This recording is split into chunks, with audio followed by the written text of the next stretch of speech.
Meus pais gastaram o dinheiro da minha cirurgia em um carro de Natal para minha irmã, chamando isso de um investimento. Depois me largaram na porta da casa da minha tia dizendo, ele é um peso, fique com ele.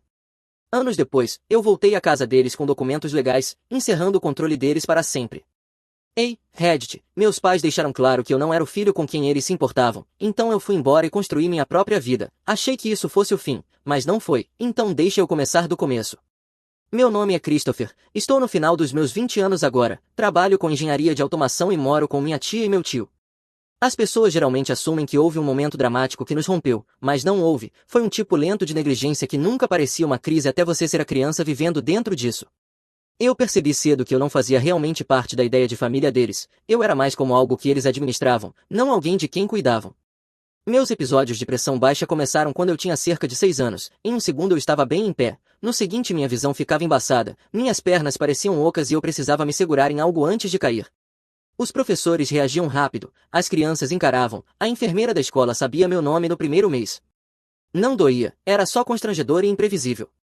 Os médicos explicaram tudo de forma bem calma, disseram que eu precisava de refeições consistentes, bom sono, rotinas estáveis e evitar ficar exausto demais. Eles foram claros que não era algo mortal, apenas algo que exigia atenção.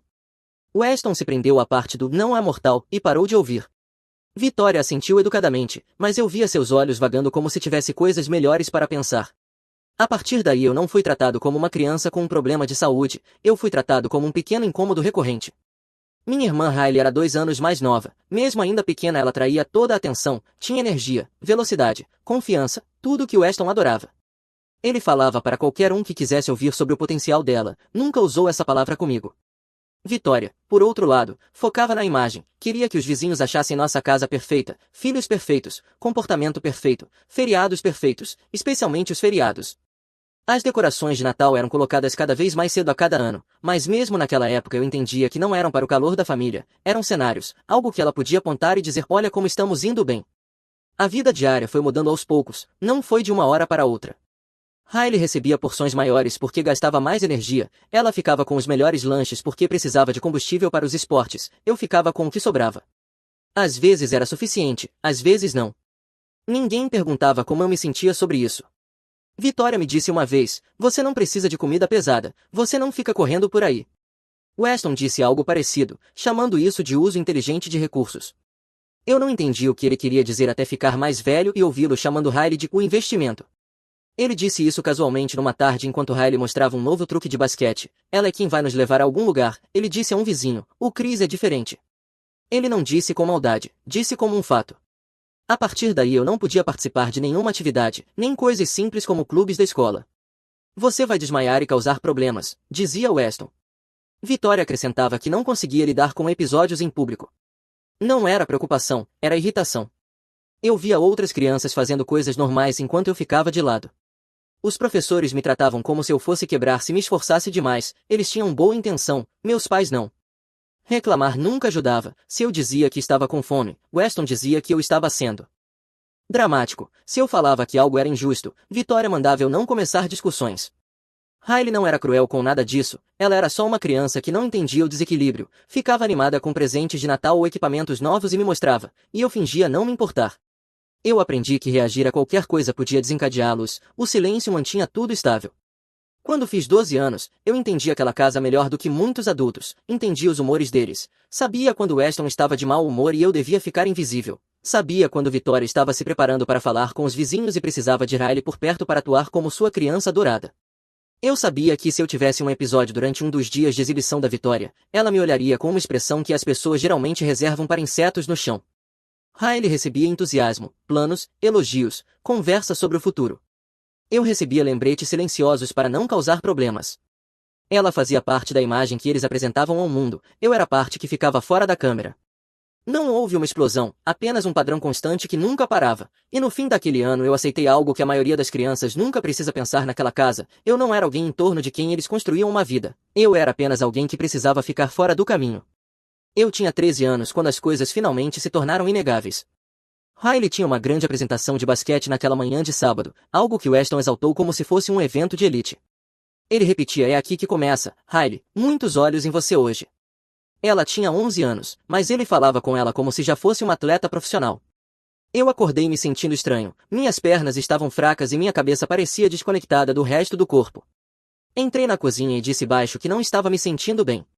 Vitória nem levantou os olhos enquanto arrumava a bolsa da Riley, apenas disse para eu descansar e não tornar o dia difícil. Eu disse de novo, um pouco mais alto, que realmente não estava bem. Weston me lançou um olhar rápido e disse que não iríamos fazer isso agora, que eu deitasse e não causasse uma cena. Riley olhou para mim confusa e perguntou se eu estava bem. Eu disse que ficaria bem, menti, porque Weston odiava qualquer coisa que atrasasse a agenda dele. Eles saíram um minuto depois. As últimas palavras de Weston foram para eu trancar a porta e não ligar a menos que a casa estivesse pegando fogo. Então a porta se fechou e a casa ficou em silêncio. Minha tontura piorou rápido. Tentei comer algo, mas meu estômago revirou. Cada passo parecia instável. Sentei no sofá e tentei respirar fundo, mas o ambiente continuou girando. Inclinei o corpo para frente, cotovelos nos joelhos, esperando que passasse como às vezes passava. Em vez disso, meus braços enfraqueceram e escorregaram. Eu bati no chão com força. Tentei ligar para Vitória, chamou algumas vezes e caiu na caixa postal. Mandei uma mensagem dizendo que estava me sentindo muito mal, sem resposta.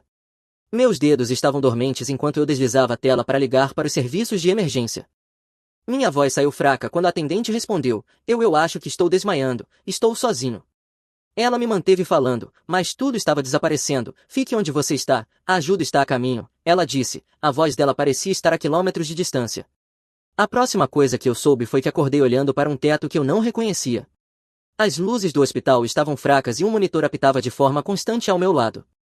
Uma enfermeira entrou com um pequeno sorriso. Que bom que você acordou, ela disse. Você desmaiou bem feio. Meus pais estão aqui, eu perguntei. Ela conferiu a ficha e disse que eles falaram que passariam mais tarde. Disse isso de forma casual, como se não fosse nada surpreendente, e aquilo bateu mais forte do que a queda. Ela perguntou o que eu tinha comido naquele dia, e quando eu admiti que não tinha comido nada, ela fez uma pequena pausa. Isso não ajuda na sua condição. Certifique-se de que seus responsáveis saibam disso. Responsáveis, certo? Uma assistente social apareceu para perguntar por que um garoto de 13 anos tinha sido levado sozinho e por que ninguém tinha aparecido. O dia se arrastou, enfermeiros iam e vinham, ofereceram sopa, checaram sinais vitais, ajustaram travesseiros, mas não havia vozes familiares, nenhum Weston andando de um lado para o outro irritado, nenhuma Vitória fingindo se importar, nenhuma Riley espiando pela cortina, nem sequer uma mensagem. A noite chegou e eu observei as sombras se moverem pelo quarto. Por volta das 8, meu telefone vibrou com uma mensagem, ainda estamos fora, descanse, tivemos amanhã. Foi só isso, eles nem perguntaram o que tinha acontecido. Na manhã seguinte, Weston e Vitória finalmente entraram. Weston parecia irritado, não preocupado. Vitória parecia constrangida de ser vista num quarto de hospital comigo. Riley segurava uma medalha. Eu ganhei o segundo lugar, ela disse em voz baixa. Weston apontou para a medalha dela como se aquilo importasse mais do que o soro no meu braço. Sua irmã foi bem. Tente não causar problemas em dias importantes. Eu não respondi, não havia nada a dizer. A enfermeira entrou para atualizá-los. Ele desmaiou por pressão baixa e falta de alimentação. Ele precisa de nutrição consistente. Vitória deu um sorriso tenso. Claro, deve ter havido alguma confusão. Quando a enfermeira saiu, Weston murmurou, é por isso que as pessoas têm a ideia errada. E as pessoas realmente tiveram. Sirenes na nossa rua tranquila fizeram todo mundo comentar. A senhora Grant perguntou a Vitória o que tinha acontecido. Vitória respondeu de forma ríspida, ele só exagerou de novo. Weston acrescentou, crianças desmaiam às vezes, as pessoas adoram exagerar. Mas os vizinhos não acreditaram, eu sei disso porque depois contaram para Adeline. Em casa, Weston anunciou, você vai passar mais tempo na casa da sua tia, não podemos ter mais mal-entendidos. Vitória acrescentou, vai ser mais fácil para todo mundo. Nenhum dos dois mencionou minha saúde, nenhum pediu desculpa por me deixar sozinho, nenhum perguntou como eu me sentia. Quando Adeline foi me buscar, ela disse suavemente, nós ficamos preocupados. Jonathan pegou minha bolsa sem perguntar nada. Nas primeiras semanas depois da visita ao hospital, Adeline perguntava se eu queria repetir, Jonathan me lembrava de beber água. Eles não faziam comentários sobre quanto eu comia nem me comparavam com Riley, não analisavam meus sintomas nem agiam irritados quando eu parecia cansado, eles simplesmente tratavam isso como parte do dia. Numa noite, no jantar, Jonathan disse, você está pálido, sente-se um pouco, sem irritação, sem julgamento. Ele puxava uma cadeira para mais perto, passava a comida sem fazer parecer caridade e perguntava sobre a escola. As conversas eram simples, mas reais, eles não estavam tentando se exibir nem administrar aparências, eles apenas viviam. Não demorou para eu perceber que meus episódios ficaram menos frequentes, refeições adequadas, sono consistente e ausência de tensão ajudaram mais do que qualquer remédio tinha ajudado. Eu ainda tinha momentos em que a visão embaçava ou as pernas ficavam fracas, mas eles estavam mais espaçados. Adeline dizia, coma primeiro, preocupe-se depois, e deslizava um prato na minha direção. Jonathan me dizia para observar o que piorava as coisas, não era conselho médico, era apenas estrutura, algo que Weston nunca ofereceu. Jonathan trabalhava com design e passava muito tempo numa mesa, mas abordava tudo como um projeto. Um dia, ele me encontrou no sofá olhando para o teto e disse, vem aqui, deixa eu te mostrar uma coisa. Ele abriu uma pequena caixa de madeira cheia de jogos antigos de quebra-cabeça e cartas de estratégia. Isso ajuda seu cérebro a focar, ele explicou. Boa prática para a vida. Estratégia primeiro, reação depois. Passamos horas resolvendo aquilo. No começo eu era desajeitado e lento, mas Jonathan nunca me apressava. Ele dizia coisas como pense à frente, não reaja apenas, ou padrões se repetem se você observar tempo suficiente. Aquilo virou nossa rotina e eu não percebi na época, mas essa estrutura lançou a base de quase tudo o que eu me tornaria depois. Na escola, os professores notaram que eu faltava menos às aulas. Alguns assumiram que era porque minha saúde tinha melhorado. Eles não sabiam o verdadeiro motivo. Eu não estava vivendo numa casa que me drenava. Quando eu voltava para casa ocasionalmente durante a semana, a mudança de clima era imediata. Weston tinha o hábito de suspirar dramaticamente quando eu entrava num cômodo. Vitória perguntava sobre o dia da Riley antes mesmo de olhar para mim. Riley estava ficando mais velha, mais ocupada e cada vez mais envolvida pelo holofote que Weston construiu para ela.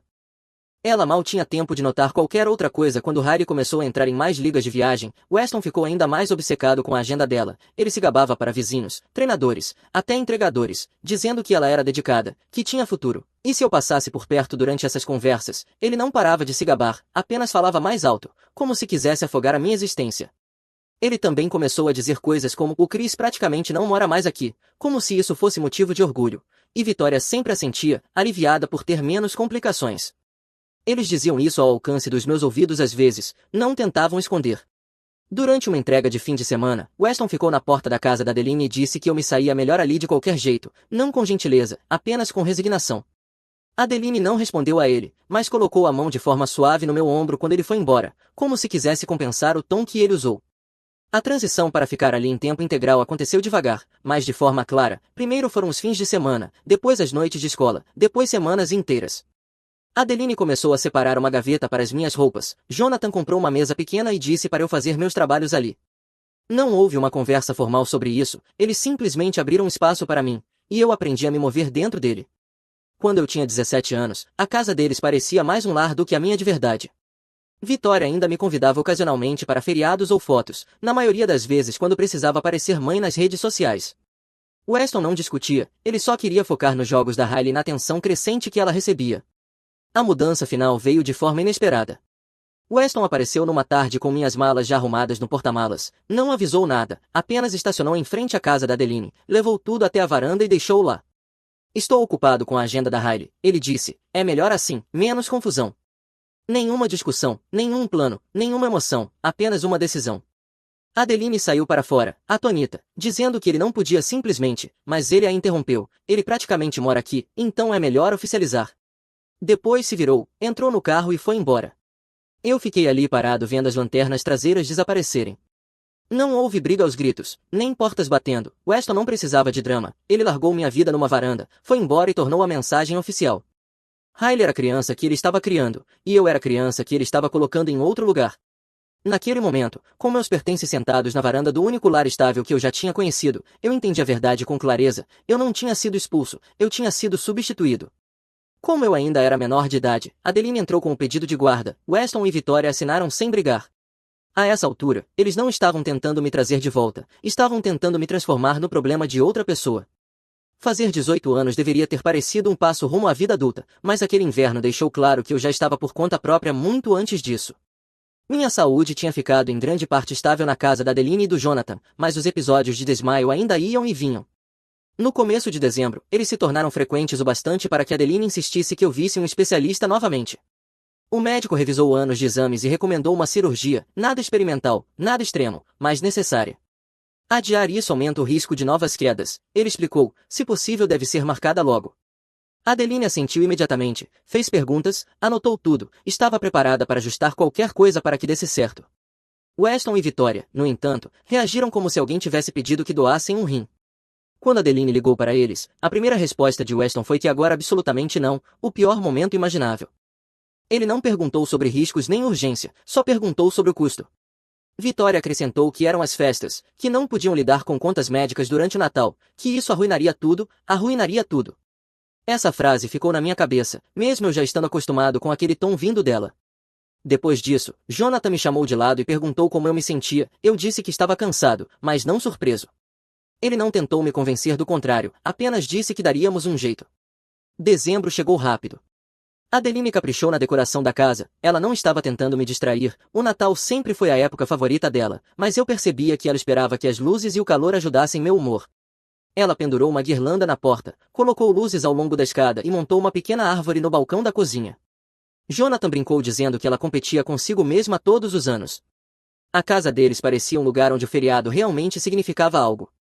A casa dos meus pais era diferente, para eles o Natal era apresentação, não celebração. Uma semana antes da véspera de Natal, Weston nos convidou para ir lá. Não mencionou a cirurgia em momento algum, apenas disse que Riley queria todo mundo lá para a surpresa dela. Era a maneira dele fingir que éramos uma família coesa quando chegamos.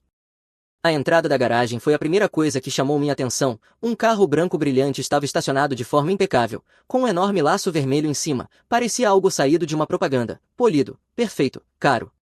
Riley estava ao lado dele pulando de animação, incapaz de esconder a empolgação. Ela gritou: "Você gostou?" antes que alguém pudesse responder. Vitória saiu segurando o telefone, já tirando fotos. "Primeiro carro de Natal para nossa estrela em ascensão", ela disse em voz alta, posicionando Riley em direção à câmera. Weston ficou orgulhosamente atrás delas, o peito estufado como se tivesse realizado algo heróico.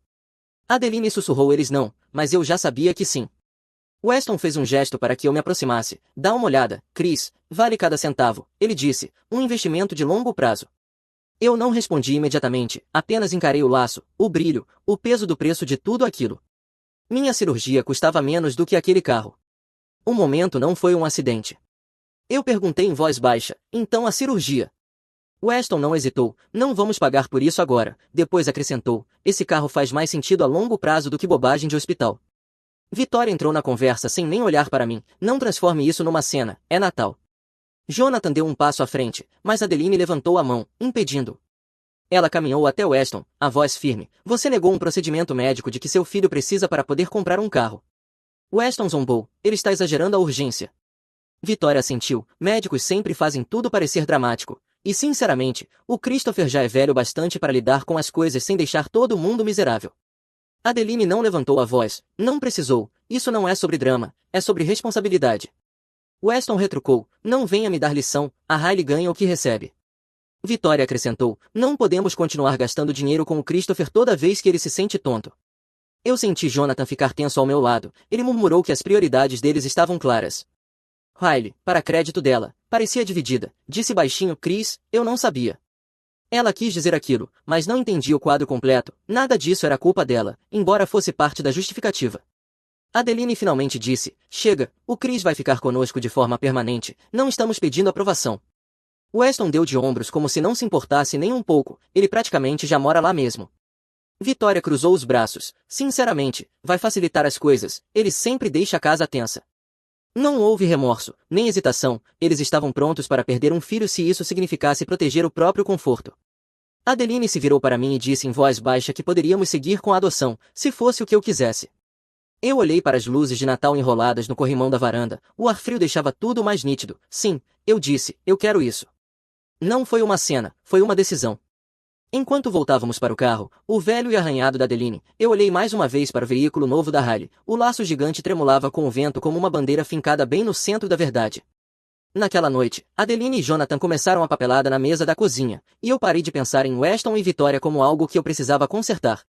Eu completei 18 anos antes de tudo ser finalizado, mas Adeline e Jonathan não pararam só porque o calendário mudou, terminamos o processo mesmo assim. Quando a adoção foi concluída no ano em que completei 19 anos, foi quase anticlimática. Weston e Vitória assinaram os papéis como se estivessem quitando uma conta, sem objeções, sem perguntas, sem demonstração emocional. Adeline me abraçou com força depois e disse que agora podíamos realmente planejar meu futuro. Jonathan acrescentou: "Ficha limpa, começar do zero". Eu acreditei nele. A cirurgia aconteceu um mês depois, não foi complicada, mas corrigiu o problema de base que os médicos observavam havia anos, aquilo que fazia minha pressão despencar do nada. Jonathan ficou comigo durante o procedimento, e Adeline cuidou de cada detalhe depois que eu recebi alta. Pela primeira vez, a recuperação foi tranquila em vez de estressante, sem culpa, sem tensão, apenas descanso. Passei aquelas semanas de recuperação sentado à mesa da cozinha com meu laptop, fazendo coisas simples para passar o tempo, navegando em fóruns, assistindo a tutoriais, lendo guias aleatórios sobre tecnologia. Jonathan viu que eu estava assistindo numa tarde e perguntou se eu já tinha pensado em aprender a automatizar coisas. Disse que basicamente era resolver quebra-cabeças com código. Ele sabia que eu gostava de estrutura, lógica e de tudo que tinha regras. Não foi exatamente uma sugestão, foi mais como se ele tivesse reconhecido a forma como eu já pensava. Eu não sabia nada de programação naquela época, então comecei pelo básico, cursos simples de Python, exercícios pequenos, imprimir texto na tela, aquilo fez sentido rápido. Programar tinha o mesmo apelo que os jogos de estratégia tinham antes, entrada clara, saída clara, sem manipulação emocional, sem adivinhar como alguém ia reagir, apenas instruções e resultados. Jonathan me incentivou, disse para manter uma rotina, que prática pequena todos os dias valia mais do que explosões aleatórias, então eu estabeleci uma. Leitura de manhã, desafios de código à tarde, scripts de prática à noite, virou rotina. Aos 20 anos, eu já tinha passado dos projetos iniciais e comecei a automatizar pequenas tarefas na casa da Adeline e do Jonathan, organizar arquivos, controlar despesas, agendar lembretes. Não era impressionante, mas parecia produtivo. Adeline disse que aquilo ajudava mais do que eu imaginava, e ela quis dizer. Sentir-me útil fazia bem. Um dia, Jonathan me mostrou um problema que tinha no trabalho. Ele precisava extrair dados de centenas de faturas. Manualmente aquilo levava horas. Eu perguntei se podia tentar algo e escrevi um script rudimentar que lia os arquivos e extraía os campos automaticamente. Não era perfeito, mas economizou algumas horas dele. Jonathan observou o programa rodar e disse: Chris, isso é valor real. E foi naquele momento que eu percebi que automação não era apenas um hobby, era um caminho. Comecei a me candidatar a estágios e cargos júnior em tecnologia. A maioria me ignorou. Algumas empresas me rejeitaram diretamente porque eu não tinha diploma. Mas uma pequena empresa de software me chamou para uma entrevista porque gostou dos exemplos de automação que eu enviei. Eles me contrataram como desenvolvedor assistente. Não era nada glamouroso, tarefas de manutenção, documentação, testes de módulos, mas eu tive acesso a mentores e aprendi rápido. Meu desenvolvedor líder, Marcos, uma vez me disse que eu já pensava como um engenheiro, só precisava de experiência, então eu absorvi tudo: apps, lógica de fluxo de trabalho, estruturas de dados, framework de automação. Parecia descobrir uma linguagem que eu sempre estive destinado a falar. Aos 21 anos, construí minha primeira grande ferramenta interna para a empresa. Ela automatizava um fluxo de trabalho de várias etapas que os funcionários usavam diariamente. Algo que levava 10 minutos passou a levar 30 segundos. A gerência notou. Marcos me disse que eu tinha economizado dezenas de horas por semana com aquilo, e esse reconhecimento significou mais do que qualquer nota ou elogio que eu tivesse recebido na infância. Enquanto isso, Weston e Vitória começaram a reaparecer indiretamente, através de outras pessoas. Um vizinho disse a Adeline que o irmão dela comentava que o Christopher agora trabalhava com tecnologia e que sempre soube que eu seria brilhante. Outra pessoa disse que Vitória andava se gabando de como tinha apoiado meu interesse por computadores quando eu era jovem. Eles nunca compraram um único dispositivo para mim na vida. A versão deles dos fatos era pura ficção, mas repeti-la fazia parecer que eram pais presentes. Eu ignorei tudo isso. Aos 22 anos, passei de júnior para engenheiro de automação pleno. A empresa confiava em mim para projetos maiores, automatizar fluxos de integração de novos funcionários, criar painéis, otimizar sistemas de backing. Eu gostava do trabalho porque ele não dependia do humor das pessoas. Se algo falhava, os logs explicavam por quê. Se algo dava certo de forma consistente, era honesto. Aos 23 anos, eu já tinha construído credibilidade suficiente para ser considerado um dos especialistas em automação mais fortes da empresa. Recrutadores começaram a me mandar mensagens no LinkedIn. Um dia recebi um e-mail de uma grande empresa de tecnologia, uma das maiores companhias orientadas por automação do país. Eles queriam me entrevistar para uma posição de engenheiro em tempo integral. Jonathan leu o e-mail por cima do meu ombro e disse: e viu, alguém finalmente reconhece o quanto você vale. Adeline me abraçou e disse: foi você quem fez isso, não eles, você. Quando a proposta chegou, salário, benefícios, flexibilidade remota, eu aceitei sem hesitar. Não era sobre o dinheiro, era sobre estabilidade, a prova de que os anos sendo deixado de lado em casa não me definiam. Por volta da mesma época, Weston tentou me mandar mensagem nas redes sociais, escreveu que tinha ouvido as notícias, que estava orgulhoso e que eu devia passar lá algum dia. Vitória comentou no anúncio do meu emprego dizendo: nós sempre acreditamos em você. Eu não respondi, nem cheguei a sentir tentação. No fim dos 23 anos, eu estava financeiramente seguro, construindo um futuro com habilidades que eu mesmo conquistei e vivendo com as únicas pessoas que me mostraram o que família realmente significava. Eu poderia ter me mudado, mas ficar fazia sentido. Eu ajudava em casa, cobria despesas e mantinha minha rotina estável. Weston e Vitória existiam como estranhos de outra vida, irrelevantes. para a que eu estava criando, e pela primeira vez eu estava completamente bem com isso. Eu tinha 24 anos e estava me estabelecendo no meu papel como engenheiro de automação quando tudo mudou de novo. Numa noite tarde, depois de um longo dia depurando fluxos de trabalho, cheguei em casa esperando a rotina silenciosa de sempre, mas vi um par de sapatos desconhecidos na porta, caros, do tipo que Weston gostava de comprar para combinar com a imagem da família. Lá dentro, Riley estava sentada na ponta do sofá, cotovelos apoiados nos joelhos, encarando o chão, como se não conseguisse mais manter a cabeça erguida. O cabelo dela estava bagunçado, as roupas amassadas, e ela parecia menor do que eu lembrava. Quando ela levantou os olhos para mim, eles estavam vermelhos. Chris, ela sussurrou, como se dizer meu nome já exigisse esforço. Eu fechei a porta devagar e perguntei o que tinha acontecido. Ela balançou a cabeça primeiro, como se não conseguisse organizar a história. Adeline veio da cozinha, colocou um copo de água na frente dela e disse que Riley tinha aparecido ali havia cerca de 1 hora e não tinha falado muito até então. Jonathan acrescentou que ela estava segura, que isso era o que importava, mas até ele parecia abalado. Riley respirou fundo e finalmente disse que não conseguia mais ficar lá, não precisou especificar qual casa. Ela parecia exausta de um jeito que sono nenhum consertaria, os ombros caídos, as mãos tremendo levemente, ela não era mais a garota barulhenta e confiante que Weston tinha transformado em vitrine. Parecia alguém que carregava um peso muito maior do que qualquer um imaginava. Eu tentei, ela disse, eu realmente tentei. Eu me sentei à frente dela e pedi para contar desde o começo. Ela assentiu devagar, se recompondo. Depois que eu saí, tudo piorou. O pai queria garantir que ela não perdesse o foco, disse que o carro era prova do que ele esperava dela, chamou aquilo de investimento e disse que não ia deixar esse investimento ser desperdiçado. Eu já suspeitava disso, Weston nunca dava nada sem amarras. Riley continuou dizendo que todo dia era treino, prática, estudo de vídeos, e se ela quisesse ver amigos, ele dizia que ela não ia jogar fora anos de trabalho por bobagem infantil. A voz dela tremeu quando disse que ele falava que ela não tinha ideia de quanto ele gastava com ela. Perguntei sobre a mãe. E Riley soltou uma risada cansada, disse que Vitória fazia se sentir culpada o tempo todo, falando para não fazê-los parecer mal, que as pessoas estavam olhando, que a família sacrificava tudo pelo sucesso. Ela engoliu em seco e disse que a mãe a culpava sempre que o pai ficava com raiva, dizia que ela estava estressando ele. Os padrões eram familiares, só que agora focados em outro alvo. Riley esfregou o rosto com as 2 mãos e disse que o carro não era liberdade, era alavanca. O pai falou que se ela largasse o basquete, ele tomaria o carro de volta e cortaria tudo, para ela não esquecer quem tinha dado oportunidades. Eu não interrompi, ela nunca tinha falado tão abertamente assim. A voz dela baixou quando contou que, ao completar 22 anos, disse que queria parar, que os joelhos estavam piorando e o médico recomendou descanso, mas quando disse as palavras "eu não quero mais jogar", o pai explodiu.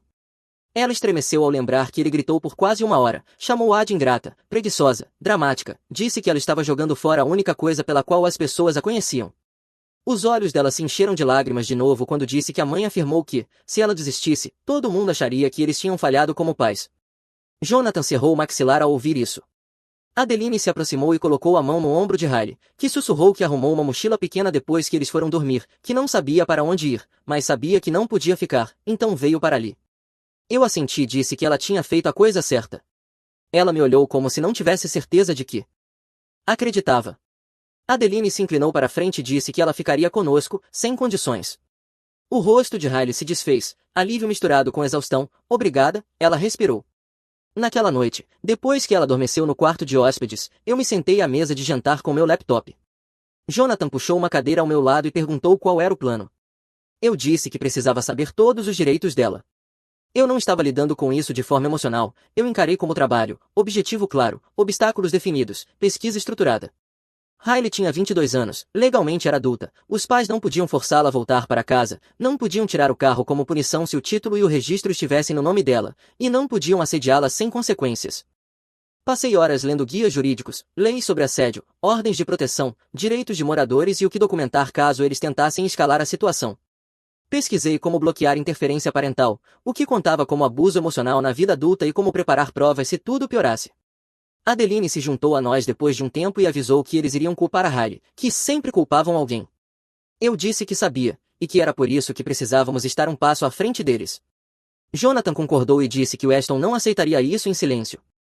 Olhei para a porta fechada do quarto de hóspedes e respondi que ele podia tentar, mas eu não tinha mais 13 anos. Foi a primeira vez que senti a mudança com clareza. Crescendo, Weston tinha todo o poder, financeiro, emocional, físico. Agora eu tinha independência, um emprego estável e a capacidade de proteger alguém que ele passou anos moldando como uma ferramenta. Na manhã seguinte, Riley me encontrou na sala revisando documentos e disse baixinho que eu não precisava fazer tudo aquilo. Eu disse que precisava sim. Ela afundou no sofá e falou que o pai iria surtar. Eu respondi para deixar que surtasse, porque ela não voltaria. Ela me encarou como se eu tivesse dito algo impossível, depois assentiu devagar, com cuidado, como se finalmente estivesse se permitindo acreditar. No fim da semana, eu tinha tudo preparado, declarações, referências legais, contatos da polícia e modelos de documentação, não porque eu planejasse brigar com Weston no tribunal, mas porque eu sabia que ele só recuava quando percebia que não podia controlar a narrativa. Pela primeira vez em anos, eu estava pronto para confrontá-lo, não como a criança que ele descartava, mas como um adulto que tinha construído uma vida sem ele, e dessa vez eu não estava sozinho. O dia de Natal parecia estranhamente silencioso quando Riley e eu caminhamos em direção à casa que costumávamos chamar de lar. A neve no gramado estava intocada, exceto por algumas pegadas de vizinhos em caminhadas matinais. Riley andava bem perto de mim, abraçando o casaco com força, não estava com medo de ver Weston e Vitória, estava com medo de ser arrastada de volta para a vida da qual mal tinha escapado. A casa parecia alguém ter pegado um catálogo de festas e tentado recriar todas as páginas ao mesmo tempo, luzes enroladas nas colunas, enfeites gigantes pendurados em árvores que não tinham estrutura para aquilo e um Papai Noel de plástico tão grande que bloqueava parte da passagem. Weston nunca decorava por alegria, ele decorava para competir. Ele abriu a porta antes que eu pudesse bater e gritou Christopher alto o suficiente para garantir que os vizinhos duas casas adiante ouvissem, dizendo olha quem voltou para casa no Natal, meu filho bem-sucedido, o engenheiro.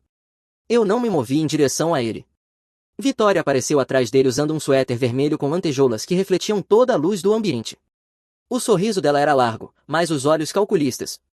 Ela disse que eu estava maravilhoso e então se virou para Riley com a voz descendo para irritação, dizendo que esperava que ela tivesse acabado com aquela rebeliãozinha. Riley não disse nada, o silêncio dela dizia tudo. Entramos apenas o suficiente para sair do frio. O interior parecia ainda pior que o exterior, guirlandas enroladas em todos os corrimões, velas dispostas como cenários e uma árvore de Natal de 12 pés que praticamente bloqueava o corredor. Tudo parecia um cenário preparado para uma plateia que Weston se importava mais em impressionar do que com os próprios filhos. Weston disse para termos um momento agradável de feriado, tentando conduzir a situação, sem drama, porque teriam vizinhos depois. Eu disse que não estávamos ali para celebrar, estávamos ali para resolver as coisas de uma vez por todas. O sorriso de Vitória rachou.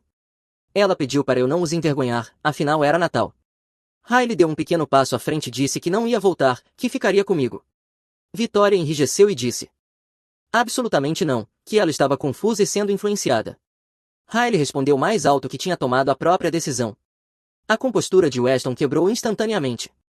Ele gritou perguntando se ela achava que podia simplesmente ir embora depois de tudo que eles tinham investido nela, o carro, o treinamento, os anos pressionando para o sucesso, nada disso tinha sido de graça. Riley respondeu que não era ajuda, era controle. Ouvir isso vindo dela fez algo desabar no ambiente.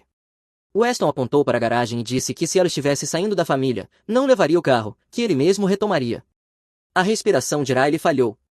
Weston gritou que não tinha sido um presente, tinha sido um investimento, e que ele estava retomando o que era dele. Ele saiu furioso antes que eu pudesse responder. Riley agarrou minha manga, olhos arregalados, apavorada com o que viria a seguir. Eu segui Weston para fora. A neve estalava sob as botas dele enquanto marchava direto até o carro. Vizinhos começaram a espiar pelas janelas, atraídos pelas vozes elevadas. Eu mandei ele se afastar do carro. Weston retrucou que tinha pago cada centavo e que ela não podia sair levando a propriedade dele. Eu puxei a pasta que tinha levado. Disse que o documento e o registro estavam no nome da Riley e que, se ele levasse sem permissão, isso seria roubo de veículo, e que se tocasse ou tentasse danificar, seria crime. Weston congelou e perguntou de onde eu tinha tirado aquilo. Eu disse que tinha me preparado porque sabia exatamente como ele operava. Vitória correu para fora dizendo que era Natal e que eu estava humilhando eles. Eu respondi calmamente que eles se humilhavam sozinhos e que só estávamos trazendo a verdade à luz do dia. Weston bateu o punho no teto do carro e gritou se eu achava que papelado o assustava, se eu achava que podia virar a própria filha contra ele. Riley se colocou ao meu lado e pediu para ele parar, disse que só queria paz. A voz dela falhou, mas ela não recuou. Ele apontou para ela como se fosse uma estranha e disse que, se ela fosse embora, não esperasse nada deles, nenhuma ajuda, nada. Riley respondeu baixinho que eles nunca a ajudaram. Aquela frase atingiu mais forte do que qualquer outra coisa poderia. Dentro da casa, Vitória andava de um lado para o outro na porta, sussurrando freneticamente que as pessoas estavam olhando. Ela me pediu para parar, dizendo que eu estava arruinando o feriado deles. Eu abri a pasta completamente e entreguei um conjunto de papéis ao Weston, explicando o que aconteceria a seguir, que assim que o fórum abrisse novamente eu entraria com um pedido de ordem de não contato por assédio, e que qualquer tentativa de intimidar, rastrear, ameaçar ou interferir comigo ou com a Riley se tornaria legalmente acionável. Vitória piscou em descrença e disse que eu não podia fazer aquilo com os próprios pais. Eu respondi que eles tinham facilitado, que aquelas declarações documentavam anos de coerção contra Riley, anotações de médicos que eles ignoraram, o relato escrito dela sobre abuso emocional e a tentativa deles de retomar o carro, tudo estava preparado. O rosto de Weston escureceu e ele perguntou se eu achava que podia levá-los ao tribunal e ganhar. Eu disse que não precisava ganhar, só precisava estabelecer limites, e que agora a lei estava do lado da Riley. Os vizinhos observavam abertamente, alguns em varandas, outros cochichando, alguns gravando com os celulares. O maior medo de Weston, a humilhação pública, o envolvia como ar frio. Ele gritou que ainda éramos filhos deles. Eu balancei a cabeça e disse que eles eram apenas pessoas que eu costumava conhecer. Os olhos de Vitória se encheram de pânico desesperado e ela implorou para eu pensar em como aquilo parecia. Eu disse que estava pensando, pela primeira vez com clareza. Riley tocou meu braço e disse com voz suave, mas firme, que era hora de ir abrir a porta do passageiro para ela. Jonathan abaixou um pouco o vidro do banco do motorista e perguntou se estava tudo resolvido. Eu assenti. Disse que agora eles sabiam de tudo. Enquanto Riley entrava no carro, Weston gritou atrás de nós que nos arrependeríamos, os dois, mas nenhum de nós olhou para trás. Fomos embora enquanto as luzes daquela casa exageradamente decorada piscavam nos retrovisores, altas, brilhantes, desesperadas, um símbolo perfeito de pessoas que se importavam mais com a imagem do que com a verdade. Eu não perdi uma família, eu me afastei de pessoas que nunca foram uma. Se você gostou deste vídeo, por favor clique em inscrever-se, isso realmente ajuda o canal e nos ajuda a trazer mais e melhores histórias. Obrigado. O meu chefe retirou minha promoção depois de 15 anos de trabalho duro, dizendo que eu não tinha perfil para vice-presidente e que eu deveria ser grato pela experiência que a empresa me deu, então aceitei uma oferta de vice-presidente de um concorrente. 2 dias depois, tudo explodiu. Ei, Reddit, então, passei 15 anos sendo o cara para quem todo mundo ligava quando tudo dava errado, e acabou que exatamente por isso eles nunca me promoveram. Eu, 43 anos, homem, passei 1 década e meia como coordenador regional sênior na Bridgewater Freight, sendo o cara para quem todo mundo ligava quando as coisas saíam do controle. Nevasca fechando passagens nas montanhas durante o pico da temporada de remessas. Liguem para o Cole, incêndio florestal, fumaça, deixando metade da nossa frota no noroeste do Pacífico em terra. Coloquem o Cole na linha, grande cliente do setor de manufatura ameaçando ir embora porque alguém dá alta. A administração estragou a revisão da conta deles. O Cole vai resolver, não se preocupe. E eu resolvia, todas as vezes, não porque eu estivesse desesperado por um tapinha na cabeça, mas porque eu realmente me importava com o trabalho. Como em fevereiro passado, quando meu chefe Warren, vice-presidente de operações e o cara que vinha me prometendo a promoção havia 2 anos, garantiu pessoalmente a Hartley que conseguiríamos lidar com o aumento do volume de remessas durante a fase de aceleração da produção. Ele fez o compromisso sem verificar capacidade, sem revisar rotas, sem perguntar a ninguém que realmente entendesse de logística. Eu descobri isso 3 dias antes do lançamento, quando o diretor de operações deles me ligou diretamente porque o Warren não estava respondendo aos e-mails. Passei 72 horas reconstruindo cronogramas, negociando com transportadoras e criando um sistema de contingência que nos impediu de quebrar um contrato de 28 milhões de dólares. O Warren apresentou tudo isso ao conselho como se fosse o planejamento estratégico dele e ainda ganhou um bônus por isso. Eu havia construído sistemas de roteamento do zero que economizaram milhões à empresa em multas e ineficiências operacionais, sistemas que o Warren não saberia explicar nem se a vida dele dependesse disso. O Warren sabia de tudo isso, ele me viu fazer esse trabalho por anos enquanto ficava sentado em reuniões executivas, levando crédito pela estabilidade que eu criei. O homem não conseguiria coordenar nem um funeral com 2 carros sem alguém segurando a mão dele, mas, de alguma forma, ele era vice-presidente de operações, enquanto eu carregava o título de coordenador regional sênior, um título que parecia impressionante no papel até você perceber que vinha com toda a responsabilidade, mas nenhum poder real, todo o estresse, mas nenhuma compensação, todas as expectativas, mas nenhum reconhecimento.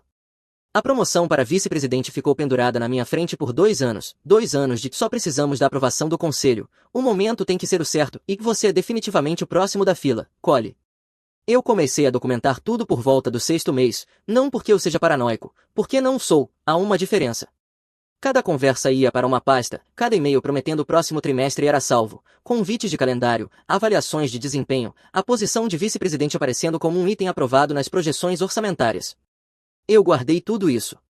Naquela sexta-feira à tarde, às 3 da tarde, sentado no escritório de canto do Warren, com plantas falsas e posteres motivacionais sobre trabalho em equipe, eu ouvi dar a notícia como se estivesse lendo uma lista de compras. O conselho decidiu pausar a expansão de vice-presidentes, pressões econômicas, culpa de ninguém. É assim que as coisas funcionam às vezes, a habitual salada de palavras corporativas projetada para fazer alguém sendo passado para trás parecer um desastre natural, e não uma escolha deliberada. Pausar, eu repeti, minha voz estava calma, quase amigável. Eu aprendi que nada deixa as pessoas mais desconcertadas do que manter a calma quando elas esperam que você exploda. Warren, você me disse que a promoção já estava aprovada. Você me enviou um convite de calendário 3 semanas atrás, com o assunto planejamento de transição para vice-presidente Cole. Eu ainda tenho isso. Ele pareceu encurralado por apenas um segundo, como uma criança que esqueceu que o professor realmente confere o dever de casa, mas se recuperou rápido, deu de ombros como se eu tivesse perguntado por que a máquina de venda automática estava sem chocolate, e não porque 15 anos de promessas estavam sendo jogados no lixo. Coisas acontecem, Cole, prioridades mudam, orçamentos são realocados, todos nós temos que nos adaptar. Adaptar, essa palavra soou diferente. Eu vinha me adaptando há 15 anos, me adaptando a fazer trabalho 2 níveis acima do meu salário, me adaptando a cada emergência noturna que os executivos não conseguiam lidar, me adaptando a ver pessoas menos qualificadas sendo promovidas porque jogavam golfe com as pessoas certas ou tinham certas outras qualidades que o Warren achava valiosas. Eu perguntei sobre compensação, se o título estava atrasado, certamente o salário poderia pelo menos ser ajustado para refletir as responsabilidades que eu já assumia. A resposta do Warren veio acompanhada de um olhar no rosto dele, desdenhoso, quase divertido. Você é excelente em ser o cara para quem ligamos, Cole, isso não é material de executivo. As palavras bateram como um tapa. 15 anos liderando em todas as crises que essa empresa enfrentou e, aparentemente, eu era só o cara para quem ligavam, não um líder, apenas confiável. Temos talentos novos surgindo, ele continuou, checando o telefone no meio da frase. Pessoas com pensamento moderno, visão estratégica. Você não tem direito a um título só porque está aqui há muito tempo. Talento novo, pensamento moderno, visão estratégica, todas as palavras da moda corporativa que não significavam absolutamente nada e, ao mesmo tempo, significavam tudo.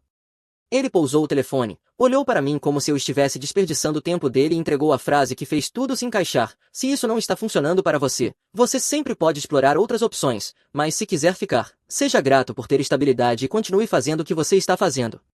Ele se levantou, reunião encerrada. Você não é o futuro aqui, Cole, você é a infraestrutura. Feche a porta ao sair. Eu olhei para o Warren, realmente olhei para ele, e vi com clareza pela primeira vez, isso não era sobre orçamentos, não era sobre timing, era sobre controle. Se eles me promovessem, teriam que me pagar o que eu valia, se me mantivessem faminto e esperançoso, poderiam espremer cada gota de valor de mim indefinidamente, e aquela cadeira de vice-presidente não estava pausada, algo no meu instinto dizia que ela estava reservada. Algo mudou em mim naquele momento, nada dramático, apenas uma estranha sensação de clareza, como se eu estivesse olhando tudo através de uma janela suja e alguém finalmente a tivesse limpado. Anos gerenciando situações de crise me ensinaram o valor de manter as cartas perto do peito. Deixe-os pensar que venceram. Isso torna a queda mais dura. Obrigado pela atualização, eu disse, levantando-me, voz calma, rosto neutro, não dando absolutamente nada para ele interpretar. O Warren assentiu, provavelmente achando que eu tinha engolido aquilo como ele esperava. Ele não fazia ideia de que tinha acabado de acender o estupim da própria carreira. Saí do escritório do Warren e fui direto para o meu, fechei a porta, sentei à minha mesa e comecei a pensar em cada ponto de alavancagem que eu tinha, porque a maioria das pessoas na minha posição iria para casa, reclamaria com a esposa, talvez começasse a procurar emprego de forma casual, enquanto continuaria aparecendo e dando o melhor de si, porque é isso que nos ensinam a fazer, ser profissional, seguir o caminho mais alto, não queimar pontes, mas pontes funcionam nos dois sentidos, e algumas precisam queimar para impedir que o tráfego continue passando por elas. Meu telefone vibrou. Mensagem da minha esposa Megan. Como foi? Estou tão animada por você.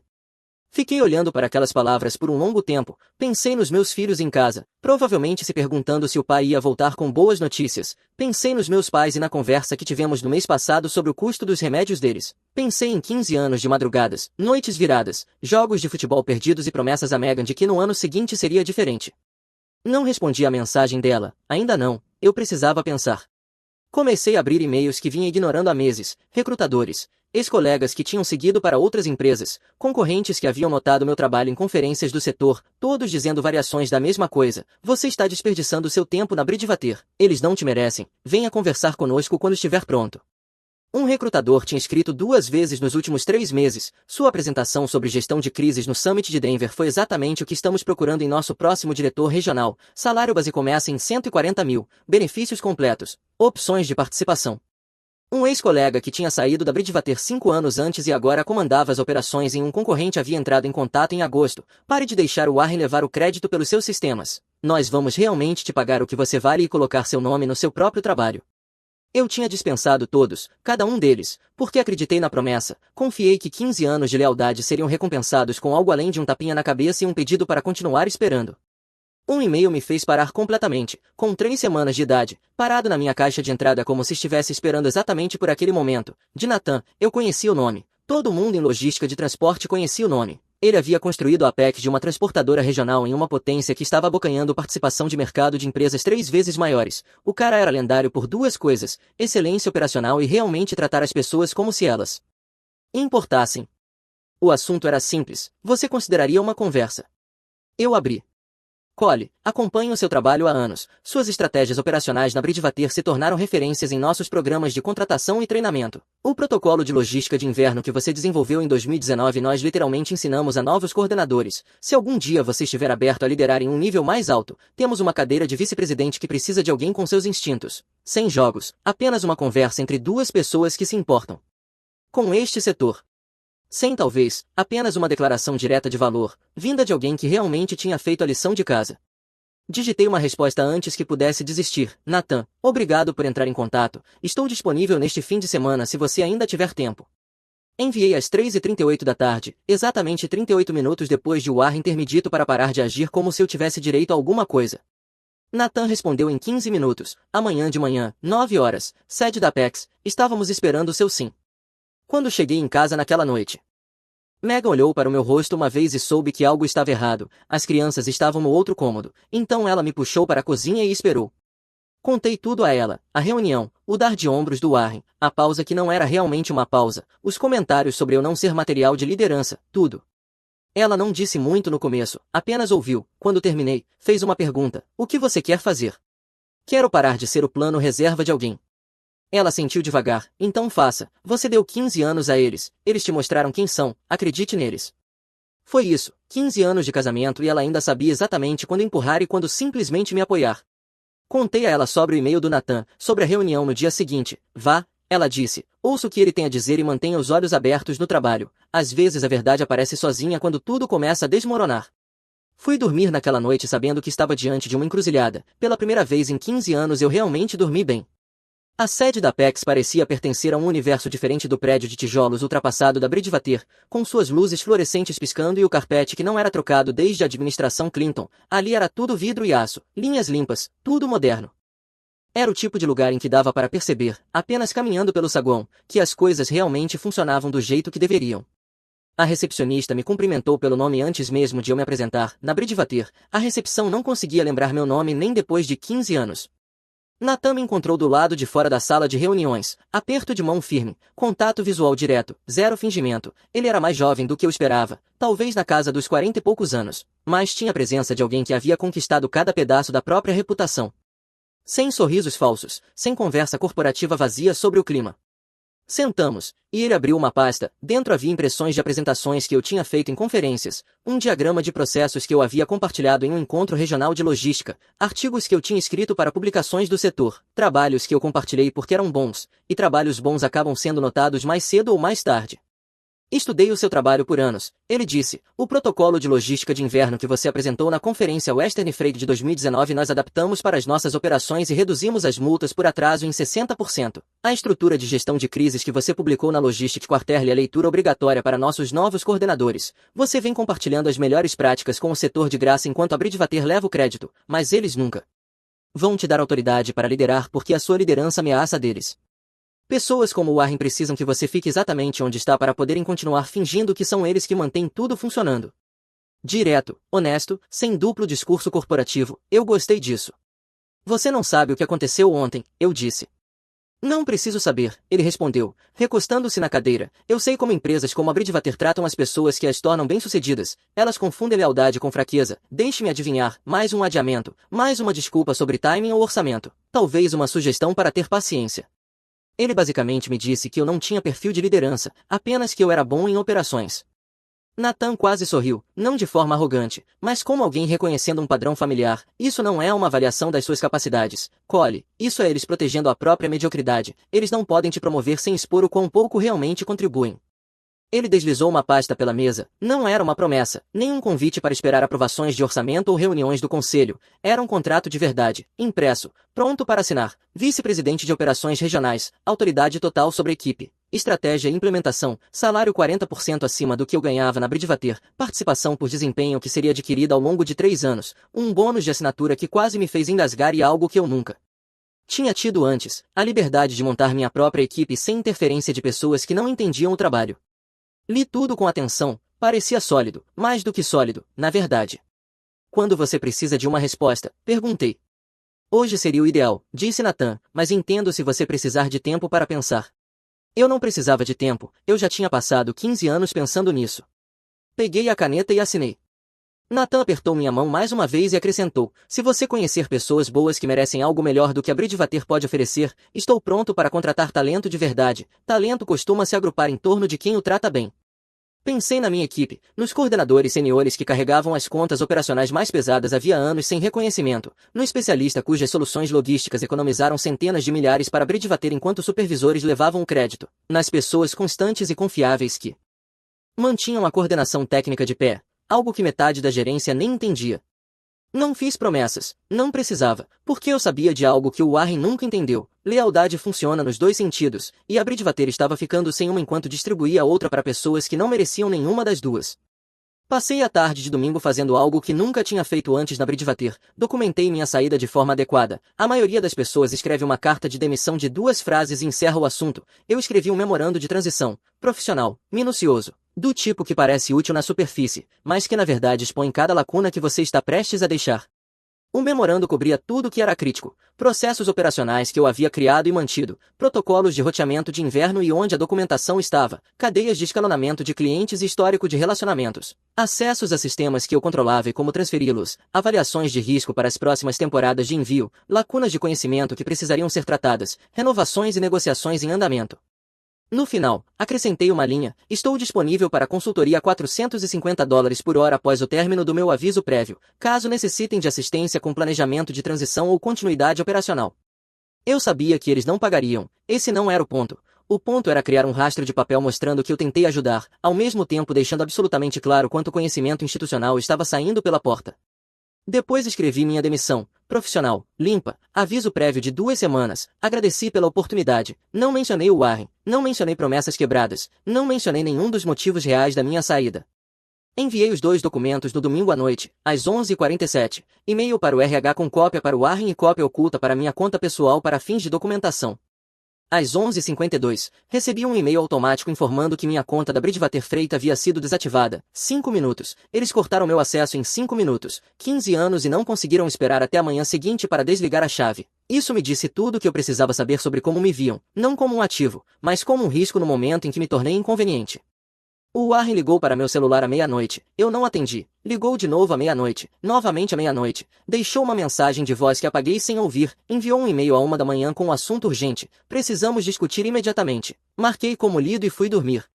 Depois desliguei meu telefone de trabalho e passei a manhã de segunda-feira com minha família, comendo panquecas e assistindo desenhos com as crianças antes de ir para o meu primeiro dia na Apex.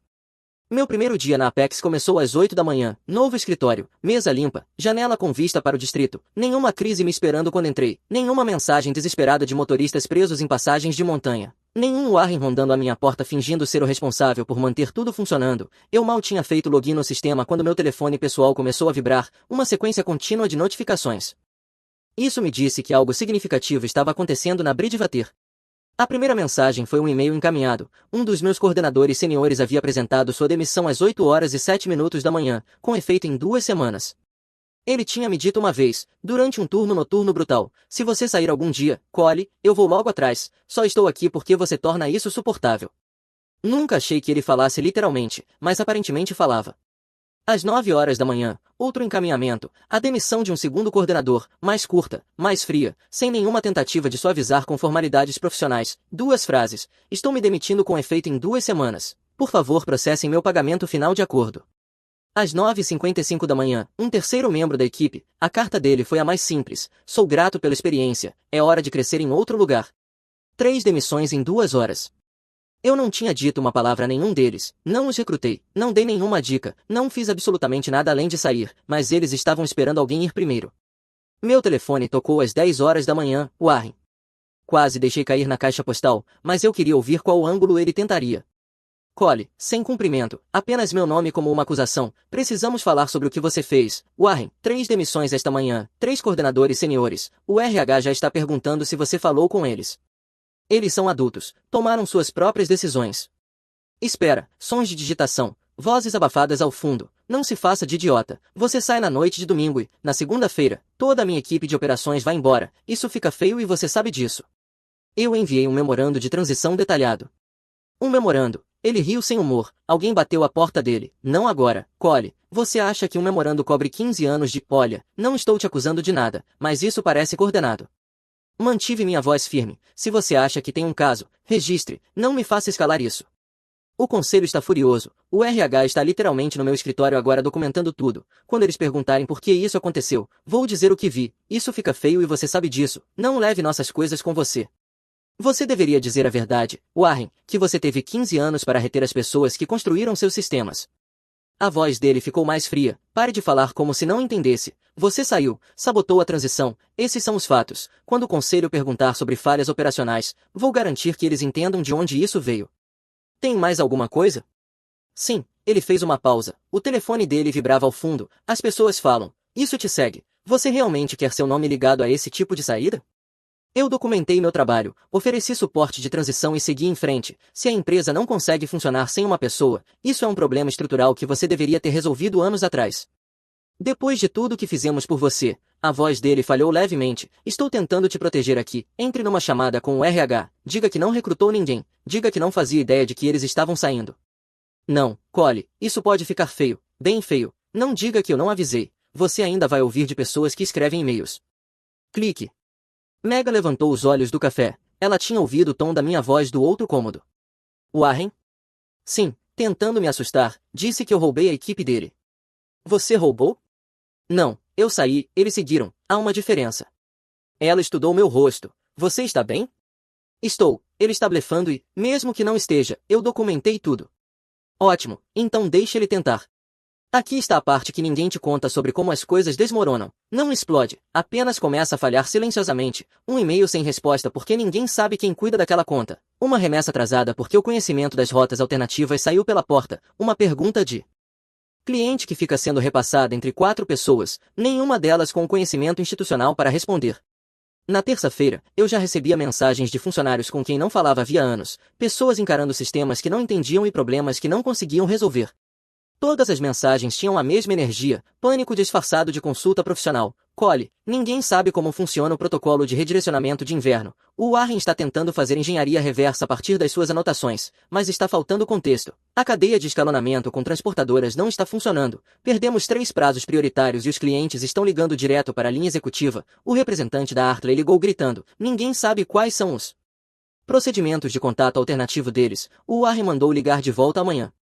Eu não respondi. Eu já sabia o que acontece quando você arranca a espinha de um sistema construído por pessoas que a liderança nunca se deu ao trabalho de entender.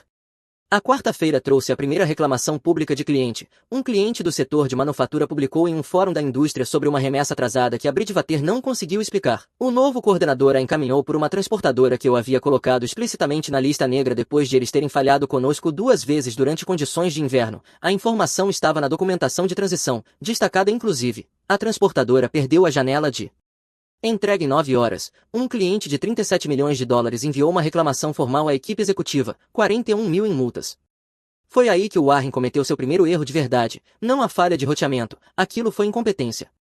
O erro foi quem ele colocou no comando para consertar a situação, a coordenadora de suporte interina, alguém do grupo de analistas, de repente sentado em reuniões de planejamento de emergência, tomando decisões de roteamento e atendendo ligações de clientes.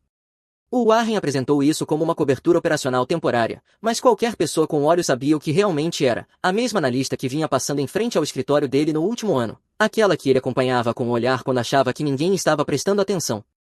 Analista estratégica de operações no papel, 18 meses de casa, zero experiência prática em logística, e agora ela estava comandando operações de crise. As pessoas começaram a comentar, os funcionários que ficaram passaram a comparar anotações. Ela chegava por volta das 10 na maioria das manhãs, saía às 4:30, tomava decisões em tempo real que custavam milhares a cada erro, e o Warren acobertava cada um deles. O segundo desastre foi pior, porque era evitável. Eu havia documentado um fechamento de rodovia que impactaria 3 grandes corredores de transporte, construí rotas alternativas, coordenei com transportadoras e configurei protocolos de contingência. As anotações eram claras, as soluções estavam prontas. Tudo o que alguém precisava fazer era seguir o plano. Ela viu as anotações, decidiu que as rotas alternativas eram ineficientes e mandou os caminhões pela rodovia principal mesmo assim. Eles bateram na zona de obras e ficaram parados por 14 horas, 3 entregas perdidas, 68 mil em multas combinadas. Quando a equipe de operações contestou, quando tentou explicar por que os protocolos existiam, o Warren o silenciou e enviou um e-mail para toda a empresa elogiando a mão firme dela durante os desafios da transição, enquanto em particular se desdobrava para conter os danos. Em 9 dias corridos depois que eu saí, mais 2 coordenadores pediram demissão, ambos citaram preocupações com a gestão, ambos estavam na Bridgewater havia mais de 5 anos. O terceiro desastre veio da Hartley. Ela enviou um e-mail ao diretor de logística deles que pretendia transmitir confiança, mas revelou o quanto ela entendia pouco, inverteu as prioridades de envio da conta, mencionou protocolos que não usávamos e fez promessas de capacidade que não podíamos cumprir. O diretor de logística encaminhou a mensagem para 3 pessoas com uma única linha. Quem é essa pessoa e por que ela está tomando decisões sobre o nosso roteamento?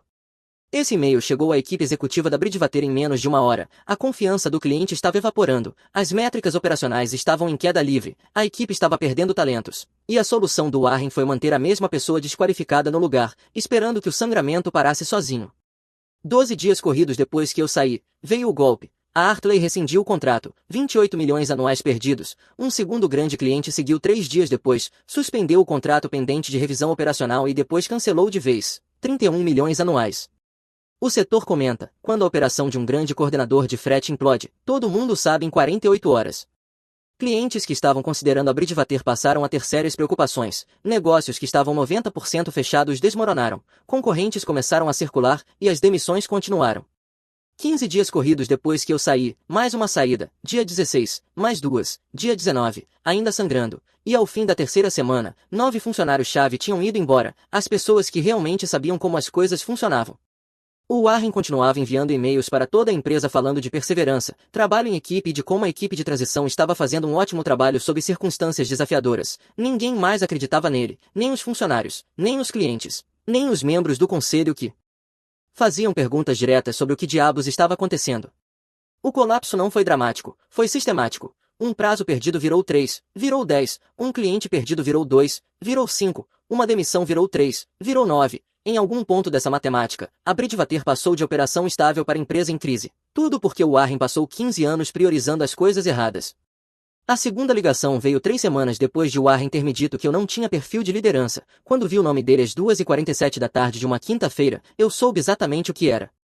Eu estava esperando por isso, observando o colapso à distância e me perguntando quanto tempo levaria até o pânico superar o orgulho. Deixei tocar 3 vezes, não por despeito, eu só queria que ele sentisse cada segundo daquele peso. Warren, Cole, a voz dele tinha mudado, menos controlada, mais crua, o som de um homem que passou a semana inteira apagando incêndios e finalmente admitia que não conseguia apagá-los. Precisamos conversar, tá bom? Silêncio. Como se ele esperasse que eu preenchesse o espaço ou facilitasse as coisas, eu não fiz isso. Pessoalmente, posso ir até você, onde quiser hoje, amanhã, quando funcionar. O Warren oferecendo vir até mim, o Warren que nunca saía do escritório por ninguém abaixo do nível executivo. Por telefone está bom, do que você precisa. Ele soltou o ar, precisamos de você de volta. Cole, as operações estão em crise, grandes clientes estão sob revisão, a Hartley rescindiu, estamos perdendo clientes e eu não consigo, ele se interrompeu, se recompôs. O conselho quer restabelecer sua promoção a vice-presidente imediatamente, a papelada pronta até segunda-feira. Eu não respondi. E vamos ajustar o pacote de compensação, aumento significativo em relação ao que discutimos, opções de participação, bônus por desempenho, o que quer que você esteja ganhando na Apex, nós cobrimos com 20% a mais. 20%. 3 semanas atrás eu não era material executivo, agora ele tinha 20% acima do salário de um concorrente simplesmente disponível. Também vamos reestruturar sua autoridade, controle operacional completo, sem supervisão. Você se reportaria diretamente ao conselho, não ao meu escritório, palavra final em todas as decisões regionais. A promoção que ele me assinou por 2 anos, o salário que ele alegava não existir, a autoridade que ele passou 15 anos garantindo que eu nunca tivesse, tudo agora. É só voltar e consertar o que quebramos. Warren, eu enviei um memorando de transição detalhado 2 semanas atrás, você leu. Pausa. Nós revisamos. Mas você entrou em contato sobre a oferta de consultoria, 450 por hora para assistência na transição, isso também estava no memorando. Cole, nós não precisamos de um consultor, precisamos de você de volta no seu papel liderando a equipe. Eu não tenho mais papel aí, eu me demiti, agora sou vice-presidente na Apex. Então vamos igualar seu título, vice-presidente pleno de operações, não coordenador, não líder regional, o cargo de verdade, aquele que você deveria ter tido anos atrás. Deveria ter tido anos atrás, ele realmente disse isso. Se eu deveria ter tido isso anos atrás, por que não tive? Silêncio, do tipo pesado, aquele que diz que alguém acabou de cair numa armadilha que ele mesmo armou. As coisas são diferentes agora, a situação mudou. Você quer dizer que agora precisa de mim, isso é o que mudou. 3 semanas atrás você me tinha e não quis pagar por isso, agora você não me tem e pagaria qualquer coisa. Isso não é uma mudança no meu valor, Warren. Isso é apenas você finalmente entendendo quanto ele sempre valeu. Cole, por favor, vamos apenas conversar sobre isso. 30 dias. Volte por 30 dias. Nos ajude a estabilizar. Treine os novos coordenadores. Depois disso, se você ainda quiser sair, a gente resolve uma transição que faça sentido. 30 dias para me colocar de volta no prédio, me enterrar em emergências, deixar a culpa e a obrigação fazerem o trabalho. 30 dias viram 60, viram permanentes. Eu não tenho interesse em voltar, Warren, nem por 30 dias, nem por qualquer quantia de dinheiro. Eu estou construindo algo na Apex, algo que realmente valoriza o trabalho que eu faço. A equipe interina está sendo reestruturada. Vamos trazer coordenadores experientes, pessoas que realmente conhecem os sistemas. Você não teria que lidar com nenhum caos da transição, equipe interina, não ela especificamente. Vago o suficiente para soar como decisão de negócios, enquanto ainda admitia que a solução dele tinha falhado de forma espetacular. Isso é uma decisão interna de pessoal, Warren, não tem nada a ver comigo, tem tudo a ver com você. Ele parou, depois disse, olha, eu sei que cometi erros, sei que o timing foi ruim, sei que deveria ter lidado com a sua promoção de outra forma, mas podemos consertar isso, podemos fazer dar certo. Não, você não pode consertar, você pode tornar isso lucrativo para mim talvez, pode tornar isso caro para você com certeza, mas não pode consertar, essa oportunidade se fechou 3 semanas atrás, quando você me disse que eu não era material de liderança. Cole, eu enviei o memorando de transição, eu ofereci consultoria a uma taxa justa, você tem opções para seguir em frente, elas só não incluem eu voltar. O conselho está fazendo perguntas sobre as saídas, sobre os contratos, eles estão trazendo auditores, vão querer saber por que isso aconteceu, o que eu vou dizer a eles. Senti algo frio se acomodar no meu peito, ele estava tentando fazer as investigações dele soarem como um problema meu. Diga a verdade, diga que você teve 15 anos para promover as pessoas que construíram a sua estabilidade e escolheu não fazê-lo. Diga que você priorizou outras coisas. Diga o que quiser, Warren, eu não tenho nada a esconder. Eu não quis dizer, não foi isso que eu quis dizer, eu sei o que você quis dizer, e a resposta continua sendo não, boa sorte com a transição. Eu desliguei antes que ele pudesse responder.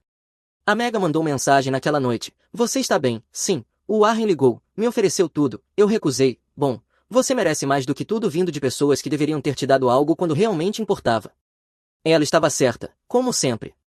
O que eu não sabia durante aquela ligação era que o conselho da Bridgewater já tinha começado a fazer as perguntas que o Warren temia. Quando você perde quase 60 milhões em contratos em 3 semanas, conselhos ficam curiosos. Quando 9 funcionários-chave pedem demissão no mesmo período, eles se tornam investigativos. A empresa trouxe auditores externos no dia seguinte à ligação do Warren. Resposta padrão de crise. Eles estavam procurando falhas operacionais, quebras de processo, qualquer coisa que pudesse explicar o colapso. O que encontraram foi um padrão. O Warren vinha tomando decisões de contratação e promoção que não se alinhavam com métricas de desempenho, projetos atribuídos a pessoas não qualificadas, profissionais de alto desempenho ignorados, recursos alocados de maneiras que não faziam sentido operacional. Quando começaram a examinar os registros de e-mail, encontraram padrões de comunicação que levantaram alertas imediatos. Nada que eu tenha enviado, nada que eu tenha vazado, apenas diligência corporativa padrão revelando o que acontece quando as pessoas ficam descuidadas com sistemas da empresa. A equipe jurídica do conselho entrou em cena, o RH abriu uma investigação formal, do tipo que acontece quando uma empresa tenta entender se decisões de liderança foram tomadas por motivos de negócios ou pessoais. Eu soube de tudo isso depois, por pessoas que ainda estavam na Bridgewater, acompanhando as consequências. 4 semanas depois de Warren ter me dito que eu não era material de liderança, o RH da Bridgewater ligou e perguntou se eu participaria de uma entrevista de desligamento, procedimento padrão, disseram, apenas tentando entender as saídas recentes. Quase disse não, mas algo me fez aceitar. A entrevista foi conduzida por uma empresa externa, não pelo RH interno da Bridgewater. Isso me disse tudo sobre o quão sério aquilo tinha se tornado.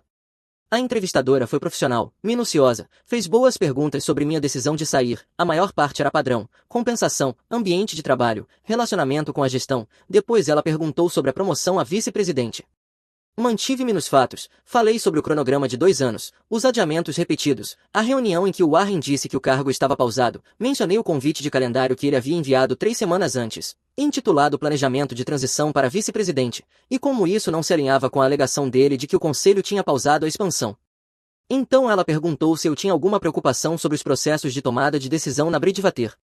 Pensei na analista chegando tarde, saindo cedo, produzindo pouco de substância e, ainda assim, sendo protegida, nos olhos do Warren acompanhando ela passando pela porta de vidro, nela sendo empurrada para o meu papel apesar de zero experiência operacional. Depois vendo o Warren defendê-la enquanto a empresa perdia dinheiro, em 15 anos de decisões que não faziam sentido de negócios.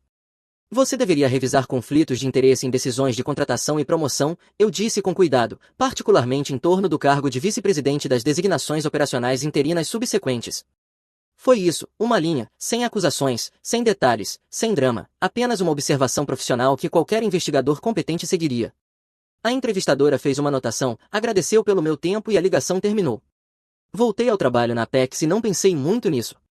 2 semanas depois, o Warren foi demitido, não pediu demissão silenciosamente, não foi transferido com elegância, foi demitido por justa causa. O comunicado oficial citava conduta inconsistente com os valores da empresa e responsabilidades fiduciárias. Pessoas do setor preencheram as lacunas. A investigação tinha descoberto um relacionamento. A coordenadora interina empurrada para as operações se chamava Maya. Ela tinha sido contratada como analista estratégica de operações 18 meses antes e a trilha de auditoria mostrava um padrão de tratamento preferencial desde o primeiro dia. Cadeias de e-mail em que o Warren discutiu o avanço de carreira dela, incluindo referências explícitas a planejar uma promoção assim que conseguisse fabricar credenciais suficientes para torná-la defensável, padrões de calendário mostrando reuniões privadas que não tinham nada a ver com negócios da empresa, relatórios de despesas que levantavam questões, registros de comunicação que tornavam o relacionamento inegável, os e-mails em que o Warren me chamava de substituto temporário, as atribuições aceleradas de projetos que não faziam sentido operacional, tudo provando que as decisões dele não eram sobre negócios. A Maya saiu no mesmo dia, o cargo dela foi eliminado e ninguém pareceu muito abalado com isso. Da última vez que ouvi falar, ela estava explicando o buraco no currículo para recrutadores que já tinham ouvido a história. Logística de transporte é um mundo pequeno. A notícia corre rápido. O Warren tentou contestar a demissão, fez barulho sobre dispensa indevida. Os advogados do conselho responderam com um resumo detalhado de tudo o que tinham encontrado. Ele desistiu do processo em menos de uma semana. Decisão inteligente, a única que ele tomou em anos. A esposa dele pediu divórcio 3 semanas depois, aparentemente tinha contratado seus próprios investigadores quando a auditoria da empresa começou a virar manchete. Ao que parece, conselhos não são os únicos que se importam com documentação. Acho que eu não era material de liderança, mas pelo menos mantive meu emprego.